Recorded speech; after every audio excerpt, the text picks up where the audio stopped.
we are in a 1934 Bugatti Type 57 Stelvio.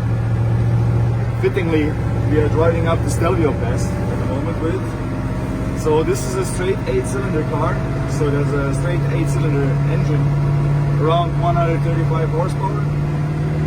It's actually the first time in my life that I'm driving such an old car, a classic car. I've never driven such a car before, and it's actually not that difficult, but there are some things that are a bit tricky. One thing is the gearbox, or the biggest, I would say, actually. So now we are in second gear, so let's see how it is to shift up in third gear. So it's a not synchronized gearbox, meaning that you need to synchronize the gears when shifting up and down. You need to double clutch, meaning when you shift from one gear to another, you need to go to neutral, release the clutch, and then go again. So now from second, neutral, release clutch, third. So shifting up is actually easier. Shifting down is more difficult, and you hear the gearbox crying when I do it. So let's try that. From third to second. Oh, this was actually good. I synchronized the engine revs, but usually you can hear like the gearbox whining. So let's go up again from second to third. There we go. So it has a 4-speed gearbox and reverse, of course. There's no engine speed indicator, there's no RPM meter. And actually what I find most interesting about this car, I had no idea that this exists. It has actually here suspension setup. It has something like an active or like adjustable suspension. I'm not exactly sure what it does. It's like something with some clutch plates or something like that. So here we have it for the rear, here for the front. So I didn't play around with that.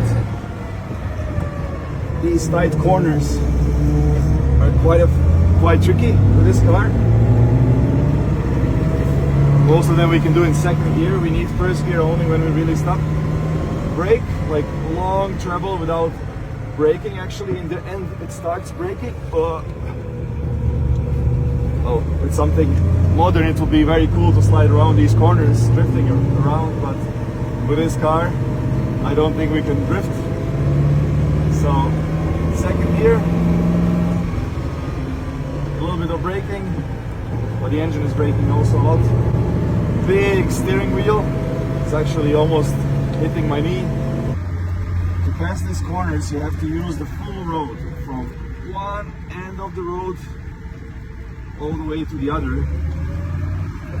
And as you can notice, the car has the steering wheel on the right hand side. This is not because the car was delivered to the United Kingdom or something like that. Actually, pre-war cars usually had all of them the steering wheel on the right hand side, mostly because to protect the driver to not crash into each other on the left hand side, because the cars were very unsafe at that time. Later, when safety improved, the steering wheels were moved to the left hand side. We are now driving down the Stelvio mountain road from the Italian side to the Swiss side, and I must say it's a little bit scary to drive with a car that's almost 100 years old, and brakes are, you know, very far from modern cars. It's actually like it's not hydraulics, it's not a disc brake, it's a drum brake operated by a string, like pulling system. And you know, when you press the brake for a long time, nothing happens, and then a little bit, and there is some braking. And the road is very tight corners, and actually quite crazy. I would say is that it's a two-way road, so you can get traffic coming from the other way. Well, some of them coming quite quickly, especially with motorcycles. So yeah, it's a bit scary, but fun.